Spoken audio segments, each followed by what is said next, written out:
Hey YouTube, what's up guys? I'm trying to film a YouTube video, right? And this is in my my alarm just went off.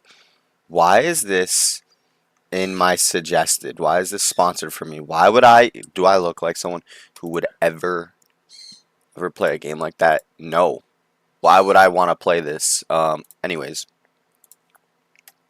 let's get into She the had just video. graduated from high school Disturbing last seen footage of murder 9 days victims. earlier and wanted to buy a 6-month anniversary present for her boyfriend, John. However, what was meant to be a quick, uneventful shopping trip instead turned into a tragedy. Though nothing seemed out of place at first, Kelsey left her home in Overland Park, Kansas at around 6:30 p.m. and reached the Target near Oak Park Mall without any trouble about 30 minutes later. She even called her mother shortly after arriving at the store to ask where she could find gift boxes. Unfortunately, this was the last conversation anyone ever had with her. Her family grew concerned when more than an hour passed and she still hadn't returned home. There was no message from her about some unexpected delay, and her phone was going straight to voicemail.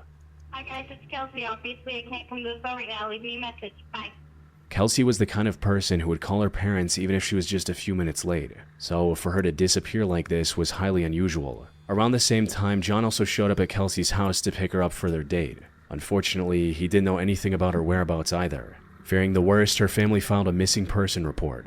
Meanwhile, her sister and John started looking for her around town, desperately hoping that she was just stranded somewhere due to something minor like car trouble. And while they finally found a lead, it raised more questions than it answered. They were searching the area surrounding the Target when they spotted her car parked outside the Macy's on the opposite side of the Oak Park Mall about half a mile from her last known location. This was already strange enough on its own.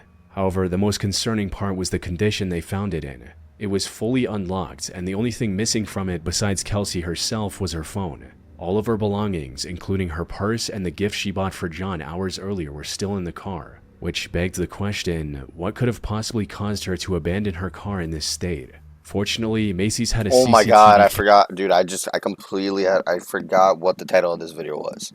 We're literally gonna see their last moments on camera. Dude, it didn't even process that. I was just listening. I didn't even process that. In a Macy's parking lot, man. Never go to Macy's. Nothing good ever happens to camera Macy's. pointed at the It's parking lot, truth. allowing investigators to acquire the footage and analyze it for potential clues. However, nothing could have prepared them for what they were about to uncover. Man, come on. I gotta get YouTube Premium. I'm sorry. Don't worry. I'm gonna get YouTube Premium. Don't worry. TV footage showed the car pull into the lot at 9:17 p.m., over 2 hours after Kelsey was last heard from. However, instead of Kelsey, an unknown man wearing a white t-shirt got out of the driver's side door and quickly fled the scene. Unfortunately, the footage was too blurry to see any identifying features besides his clothes. Of course. What investigators didn't know at the time was the color of his shirt would prove crucial in this investigation. But for now, the focus was on finding Kelsey before it was too late. The next step in their investigation was to analyze the last known footage of Kelsey shopping at the Target. Unfortunately, this footage didn't show anything unusual, at least at first glance. Target's surveillance system had captured her entire shopping trip. Everything from entering the building, to calling her mother, buying the gift, and then leaving in her car. However, while doing a frame-by-frame analysis, one of the detectives noticed a tiny anomaly near the end of the footage. As she was about to get in her car, the camera captured what looked like a man in a white t-shirt running toward her at the last second. There was a strong chance that this was the same man who would later abandon her car in the Macy's parking lot hours later. With this newfound knowledge, investigators watched the footage again, and this time they noticed something even more horrific. As No, Kelsey he was was browsing following through the her. store, a man in a white t-shirt could be seen stalking her through every aisle. He kept following her until she was about to pay for her items, and then rushed out of the store before her, likely so he could ambush her as she was getting in her car. Fortunately, the entrance camera managed to capture the only somewhat usable image of his face, allowing investigators to set up a tip line for He's got a fucking goatee. Don't trust anyone with chin hairs. It doesn't even look like he has a mustache. If they got just chin hairs, do not fucking trust them. I mean, seriously, come on. anyone who knew him. Another camera also captured Never, the make and ever, model of his ever. truck when he arrived at the store minutes earlier. Man, that's the most kidnapper, murderer truck I've ever seen in my life. No, seriously, though. You know what I'm saying. Come on. Don't act like you don't agree. This narrowed down the search Look at that. I mean, dude, come on. considerably. That's an All they needed now was untrustworthy truck. information on who this man was. And after sifting through hundreds of false reports, investigators finally received a tip from someone claiming to be his neighbor. They recognized his face and truck on TV and immediately called the police. Not long after, officers arrested 26-year-old Edwin Hall at his home. That's not what I thought he would look like at all. He was getting To ready be to leave the honest, state for a I thought supposed vacation with his wife and kids. You tell me you have a wife and kids at home and you're doing this shit, man? You're stalking a girl in a Macy's? Really, bro? I'll just never understand it, man. I'll never understand it. You could have a perfect life. Fortunately, officers were able to reach him before he fled. Though, to their surprise, Edwin confessed to being at the location without any pushback and even confirmed that he was the one in the CCTV footage. But he also denied having anything to do with Kelsey. Luckily, his lie did not last long. Investigators had actually found a single unknown fingerprint on the seatbelt latch of Kelsey's car when searching through it earlier. However, it didn't match any print they had on record. But with Edwin's arrest, they were able to take his fingerprints, which turned out to be a perfect match for the one found in Kelsey's car. Yeah, there you go. The same day, police also found Kelsey's remains near a lake in Missouri, about 20 miles from the target. None of which would have been possible if Kelsey's last shopping trip hadn't been captured by Target's surveillance system. Edwin was charged with the kidnapping and murder of Kelsey Smith and stood trial in July 2008. He pled guilty to all charges to avoid the death penalty and was sentenced to life in prison without the possibility of parole.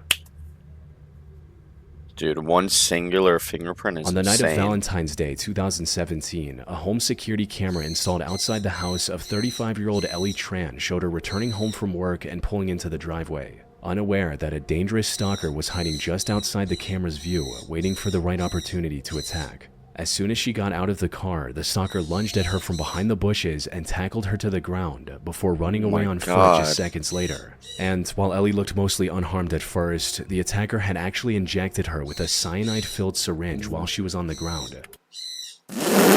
Holy fuck. From behind the bushes and tackled her to the ground before running away on foot just seconds later. And while Ellie looked mostly unharmed at first, the attacker had actually injected her with a cyanide-filled syringe while she was. A dangerous stalker was hiding just outside the camera's view, waiting for the right I thought we would be able to see it, but they show him running away after. after. Out of the car, the stalker lunged at her from behind the bushes and Goes tackled after her to the ground before but then it skips through. They don't show the full away on thing. Foot just seconds I later. imagine it was on camera while though. Ellie looked mostly unharmed at first, the attacker had actually injected her with a cyanide-filled syringe while she was on the ground, which, for those who don't know, is one of the deadliest poisons on Earth. What made the situation even worse was the fact that this wasn't a crazed stalker or a random serial killer. Instead, this was 30-year-old Joseph Merlino III, Ellie's ex-boyfriend, and so.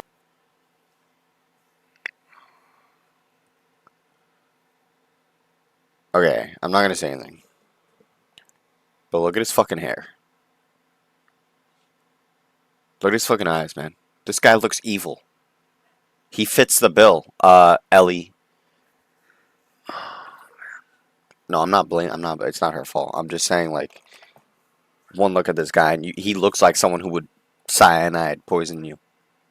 Someone she had a 2-year-old daughter with.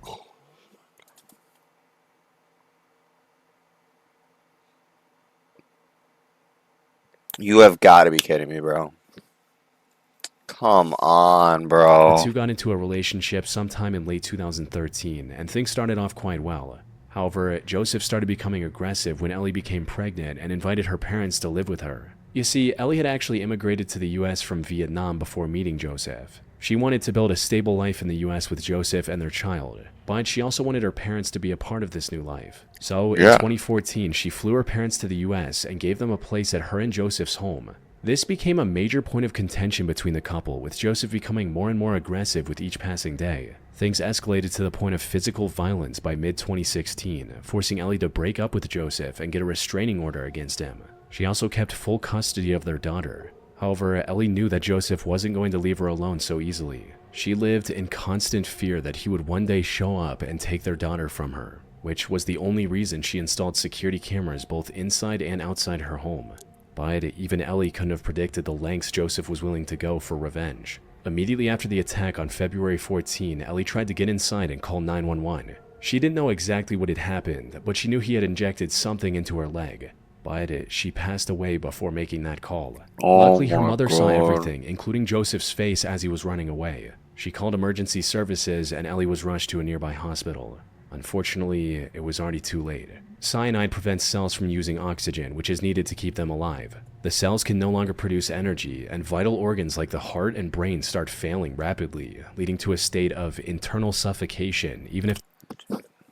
You evil, evil motherfucker. Oh my god. Internal suffocation, really? Did you, like, dude, what do you gain, like, By the time Ellie genuinely? reached the hospital, she had already suffered severe brain damage. She was pronounced brain dead shortly afterward, forcing her parents to make the painful decision of cutting off her life support. The home security footage, alongside the statement from Ellie's mother, allowed investigators to zero in on Joseph and arrest him just 3 days later on February 17. They also searched his home and found several other dangerous items like guns and materials for making explosives. However, despite the evidence, Joseph tried to claim that he was in a different city on the night of the murder and that the person in the home security footage was someone else. However, the prosecution didn't believe any of it. Phone records proved that his statement about being in a different city was a complete lie. More importantly, prosecutors were able to prove that the murder was fully premeditated. Forensic analysis of his internet traffic revealed that leading up to the crime, he had searched terms like, how many milligrams of cyanide will kill you? What if cyanide gets in the bloodstream? And what if cyanide gets injected? Investigators were also able to track down the people he purchased cyanide and the syringe from on marketplaces like eBay and Etsy. You're telling me you could buy cyanide from eBay? What's next, dude? Horse trank on Craigslist. What are we saying? Like, genuinely, what are we doing?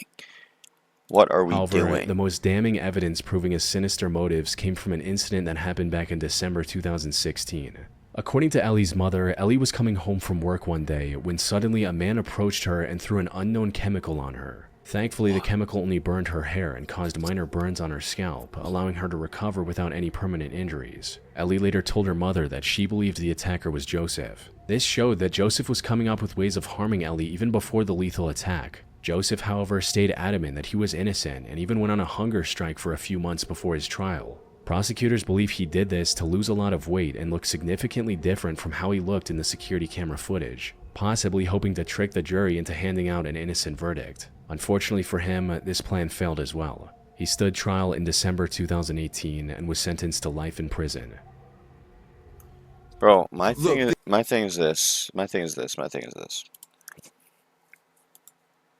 If she's getting attacked by, like, at what point do you, like, I don't know, like, I feel like you have to literally lock him up. I don't, like, seriously, if she knows that who's just randomly throwing acid on her? The guy that you have a restraining order against, obviously. So there's got to be a way. There has to be a way to prevent her getting syringed to death. I mean, like, there should have been. I feel like there had to have been a way. There had to have been a way. On the 12th of May 2022, a government inspector was doing a land survey in the wooded area surrounding the National Guard Armory in Wadesboro. I already know this one's going to be bad. Because look at all that forest. Look at all that forest. North Carolina. This is going to be gruesome. But partway through the survey, the inspector discovered the last thing he was expecting behind the armory, a complete human skeleton. The only other items nearby were a black top and a pair of women's leggings, indicating that this skeleton likely belonged to a woman. Further inspection of the remains also confirmed that she had likely passed away somewhere between 9 months and a year ago. Now, this was a major discovery, especially because it happened in a not-so-secluded area near a government building and a high school. There was also a strong chance that this person either got lost in the woods or was placed there by someone trying to hide their crime. Either way, it would have been best to make the finding public and enlist the public's help in identifying the person. But for unknown reasons, the Wadesboro Police Department did not report it publicly. It wasn't until January 2024 that this case received its first major update. Someone from the Wadesboro area came forward with disturbing images their trail camera had captured back on August 21, 2021, close to the armory. They showed a woman, possibly in her mid to late 30s, walking alone in the forest very early in the morning. She was barefoot and was struggling to walk while using a stick for support. Her leggings and support stick were also wet up to her knees, suggesting she might have walked through the creek just south of the trail cam. More importantly, she was wearing the same top and leggings the surveyor would find alongside the skeletal remains about 9 months later. However, while the trail cam footage gave a face to the remains, investigators were still no closer to identifying her. She didn't match any missing person reports in the area, leaving investigators with no clear leads to follow. With no other option, authorities uploaded the trail cam images alongside any information they had on the National Missing Persons database, which turned out to be the correct move. Not long after the case gained traction online, the woman was identified as Amber Johnston, who was 36 years old when she went missing back in August 2021. This trail cam footage was the last time she was seen alive. Her mother recognized her after coming across the images online. A DNA test in March 2025 also confirmed that the skeletal remains belonged to her daughter, Amber. The only question that remained now was what happened to Amber? How did she end up in Wadesboro, North Carolina, over 2,200 miles from her home in Bullhead City, Arizona? Unfortunately, the answer to this question would turn out to be far more complex than the investigators might have expected. Amber's story began in Bullhead City, Arizona, where she was in an emotionally and physically abusive relationship with her on-again, off-again boyfriend, Jarrett Ward. Both Jarrett and Amber also had a severe substance abuse problem, which only made their relationship worse. They eventually broke up in the summer of 2021, and Jarrett went back to his hometown in South Carolina. During this time, authorities had their first strange encounter with Amber. On the 8th of August, at around 8 a.m., she apparently went swimming with someone she had just met. He stayed behind on the water's edge while Amber dove in, leaving her ID and clothes behind in his care. He went back to get a life jacket for himself, but when he returned, Amber was nowhere to be seen. Assuming that she might have drowned, he contacted the police, who began a search and rescue mission immediately. However, just hours into the search, police received a call from Amber's landlady stating that she returned home safe. Then, in mid-August, she got on a Greyhound bus and started traveling east. It's unclear if she was going back to her mother's place in Pittsburgh, Pennsylvania, or if she was planning on visiting Jarrett in South Carolina. However, she didn't reach either of these destinations. Witnesses saw her purchasing a bus ticket in Winston-Salem, North Carolina on August 17, 2021. And that was the last time Amber was ever seen alive. The last ping from her phone came from Charlotte on August 19, 2021. 3 days after that, she was captured by the trail camera in Wadesboro, over 90 miles from Winston-Salem, before disappearing completely until her remains were discovered 9 months later. However, how she reached Wadesboro or why she went there in the first place remains a mystery to this day. The most puzzling part of her case is that authorities still haven't considered any foul play in her disappearance and death, even though there are countless signs strongly pointing towards that possibility. The biggest of which are her SNAP food stamps and credit card, both of which were used by other people, including Jarrett, after her supposed death. That's like hint number one. That should tell you everything. Go to Jared. Unless it was like the day of. If it was like the day of, then maybe he's good. Or like if it's the day after, or yeah. Well, now you gotta think about it. If he's using it months later, does that make him more suspicious or less suspicious? If he's using it months later versus like a day after, I think it's more suspicious to use it months later. Because if you're using it like the day after, oh, I didn't know she died. She had actually told her mother about Jarrett stealing her credit card to purchase drugs in the past. So him somehow getting a hold of it and using it for online purchases after her death should have made him the #1 suspect. Unfortunately, Jarrett passed away himself from an overdose in 2022, leaving investigators with no lead to follow. The second strange sign is a travel video that was posted to her Facebook account on August 18, showing the bus traveling through Birmingham, Alabama, even though phone records showed that she was in Charlotte, North Carolina the next day. It's possible someone else posted this older travel video on her account to throw off anyone looking for her, but there's no way for us to confirm or deny that theory. It also makes little to no sense for Amber to get lost and lose her life in a patch of woods that's surrounded by a government building, a high school, a hospital, and several restaurants and convenience stores all within walking distance. It's very Honestly, random. her lack of proper clothing and use of a walking stick in the trail cam footage also points to something far more sinister than her just getting lost in the woods. Unfortunately, And also, like, what are the odds of her being on a trail camera? Like, genuinely, what are the odds in that? I don't know. Primary suspect now passed away himself. The truth of what happened to Amber in August 2021 will likely never come out. Honestly, I'm gonna go with it wasn't even Jared. I don't even think it was him. Honestly, I imagine she was on a lot of drugs, and I think she was just taking buses everywhere, going places, and then someone got to her in the woods, I guess. I don't even know. Like, I don't know. And then she just, like, died there. Or maybe, like, she overdosed there or something. Like, we literally don't know. I mean, her being pretty much naked in that could mean a lot of things. But I'm going to point to drugs. Like, it could have just been her abusing drugs. But I don't know. I don't know. I'm a little bit I'm a little bit tossed. I'm a little bit tossed. It could be that. Maybe someone in the woods. We January don't know. 25, We literally don't know. 2019, I hate Elizabeth that. Morazza, known to her friends as just Liz, woke up early to set up a garage sale outside It's a her nice suburban house. home in Tomball, Texas. She lived there with her husband, Sergio, and the two had been happily married for nearly 5 years. Their 5th anniversary was cute also dog. just a few days away, and they had planned to spend the occasion visiting Universal and Disney parks in Florida. They were both massive fans of franchises like Harry Potter and Star Wars, so this was the perfect plan for their special day. Tragically, Liz cute. never lived to see this day she had been looking forward to. As she was setting up the garage sale, security cameras from around the neighborhood captured a black truck driving in and parking a few lots down from Liz's house.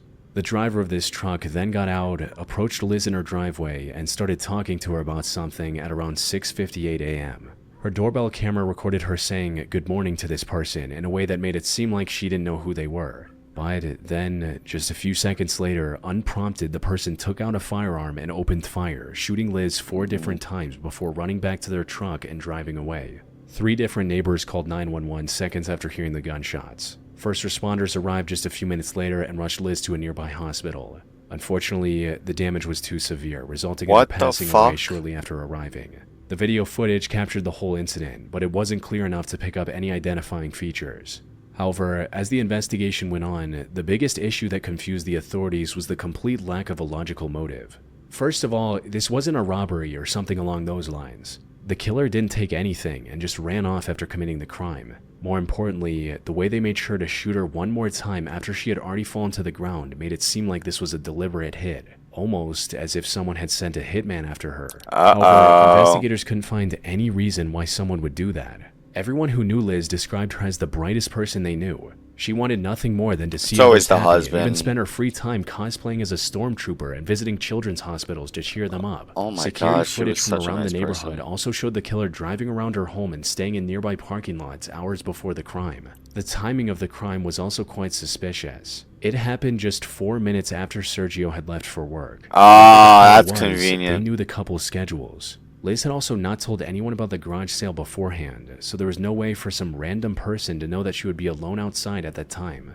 This precise timing pretty much ruled out the possibility of a serial killer taking advantage of the opportunity, bringing authorities back to square one. The only possible lead they had was her husband, Sergio. It's always and the for a husband. good reason. Spouses are often involved in these types of murders, especially when infidelity is involved. Putting Sergio as the mastermind could also explain how the killer knew about the garage sale and the Oh, exact they got time him in the Sergio back would leave for seat. work. However, after thorough Sergio. investigation, the police found no evidence of Sergio's involvement. Their marriage was simply too perfect and problem-free for him to have any reason to take her life, leaving the mystery of Elizabeth Morazza's death completely unsolved to this day. Bro, that's insane, dude. I feel like that should be like clear cut and dry in terms of like, okay, you find the truck, you find who did it. You're telling me this guy just pewed her completely in her fucking driveway at 6:58 a.m. and nothing happens? I mean, 3 neighbors called 911 right away. How do you not get this guy? But honestly, it probably is Sergio. It probably is, because then, or maybe like, I don't know. I think it would have to be. I think it would have to be him. Maybe not. He did it, but there's nobody else. I want to do a deeper dive into this. Explain how the killer knew about the garage sale and the exact time Sergio would leave for work. Yeah. However, after thorough investigation, the police found no evidence of Sergio's involvement. Their marriage was simply too perfect and problem-free for him to have any reason to take her life, leaving the mystery of Elizabeth Morazza's death. How do I turn off location services? I didn't even look up pizza. Oh my god. Completely unsolved to this day. Jesus Christ.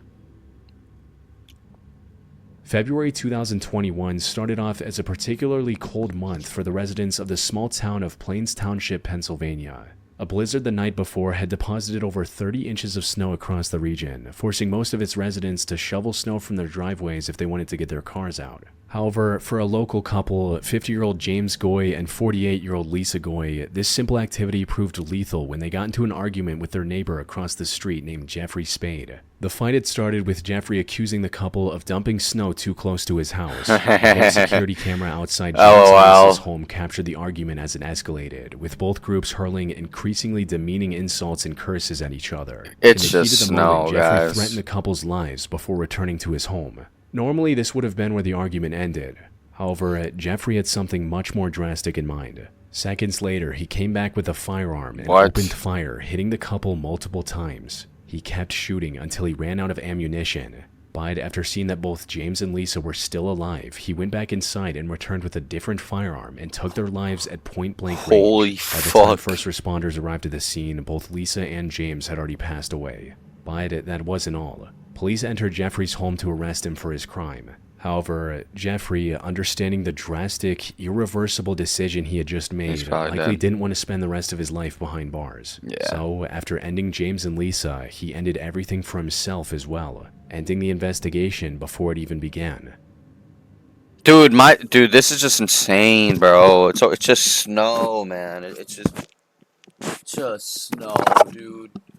The crazy thing is, every time anything like this happens, it's always so avoidable. This does not need to happen. Okay, you threw snow on my side. Okay. Like, damn, that's annoying, but I'm not even gonna, like, mention it. It's like, what the fuck are they doing? Why are they doing that? Like, that's annoying. But, like, it's not even that, it's really not that big of a deal, man. Come on, dude. On the morning of February 12, 1993, Denise Bulger was visiting the New Strand Shopping Center in Bootle, England with her 2-year-old son, James. At one point during shopping, she let go of James's hand for a split second to pay. But when she looked back, James had vanished without making a sound. In a panic, she immediately began looking for him, hoping that he was just wandering around the shopping center. However, James was nowhere to be found. She also called the police, who arrived within minutes and started searching for James in the streets surrounding the area. Over the next 2 days, more than 100 officers searched the streets of Bootle while helicopter teams searched across the canal. Unfortunately, despite their combined efforts, they didn't find a single clue that could lead them to James. However, what looked like a simple missing child case at first would turn out to be one of the most disturbing crimes of the 20th century. The truth came out on February 14th when a group of young boys discovered James's remains on a railway track 2.5 miles from the shopping center. His body had been sliced in half by a passing train. However, that was only the tip of the iceberg. A later autopsy report revealed that James had a total of 42 injuries across his body, including 10 skull fractures and much more. While the graphic details of James's state are too gruesome for YouTube, they can only be described as an act of pure, inhuman cruelty. Someone had spent a long time inflicting pain on the poor boy before he inevitably passed away from the injuries. However, the most shocking revelation of the case was yet to come. With the discovery of James's remains, the focus then shifted to uncovering and catching the person or persons responsible. Fortunately, the shopping center had CCTV cameras around the facility, and after scouring through the footage, investigators finally found their first solid lead. One of the cameras had captured the culprit taking James out of the shopping center, but it wasn't an adult as most would have suspected. Instead, James was seen being led away by 2 strikingly young boys. Footage from other cameras showed the 2 boys just hanging around the shopping center and shoplifting things like candy, toys, and paint. Then, at 3:42 p.m., they guided James away from his mother and took him outside. But there was no way for the investigators to identify the 2 boys on their own, so they released some of the enhanced footage on TV, resulting in a woman recognizing them and calling the station. On February 18, 6 days after James's murder, police arrested 10-year-old John. You're telling me a 10-year-old gave this 2-year-old boy 42 fucking scars, fucking injuries? Are you kidding me? Venables and Robert Thompson from their homes. What followed was an extensive 20-hour-long interrogation where the 2 initially tried to deny everything, but after some pressure, John buckled and confessed, stating, "I killed James, I did it. We did it. Will you tell his mom I'm sorry?" Police also interviewed around 38 witnesses who saw James with John and Robert that evening to get a full picture of what happened. John and Robert skipped school on February 12th and went to the shopping center with the express purpose of abducting a child. Okay, yeah, that's a normal thing. Yeah, dude. What? You're telling me 10-year-olds are planning to abduct a As little one of them kid? later confessed, they were planning to take James near a busy road and push him into oncoming traffic. What the fuck am I listening to? Seriously. But somewhere between taking him from his mother and going out, their plan took a turn for the worst. They took him to the railway track instead. Once alone, they forced James to endure the unimaginable until he finally passed away. They then dragged his remains onto the train tracks to make his death look like an accident before going back home. Because they demonstrated a clear understanding of the wrongness of their crimes, John and Robert faced a full adult trial in November 1993. Yeah, deserved. And the evidence against them was overwhelming. Investigators found drops of James's blood on their clothes, imprints of their shoes on his body, and much, much more, leaving no doubt about their guilt. They were found guilty and became the youngest convicted murderers of the 20th century. Though, despite their adult trial, their sentence was still in line with their age. They were sentenced to indefinite detention with a minimum of 8 years behind bars. After 8 years, in 2001, John Venables was released with a new identity to protect him from public retribution. That's insane. But he's been repeatedly recalled to prison for breaching his parole conditions and was found to still pose a danger to children. Robert Thompson remains free on license and has not been known to reoffend since his initial release. So you're telling me they could do all that, and then when they're 18, they could just live their life? They can literally live their life. They're like born again when they're finally an adult. That's insane. Yeah, this was honestly a great video, all things considered. But like, dude, oh wow, damn, that one was rough, dude. But anyways, oh my god, all right, chilling scares, disturbing last seen footage of murder victims. Great video as always, chilling scares. I love you guys. Love you guys too. Peace.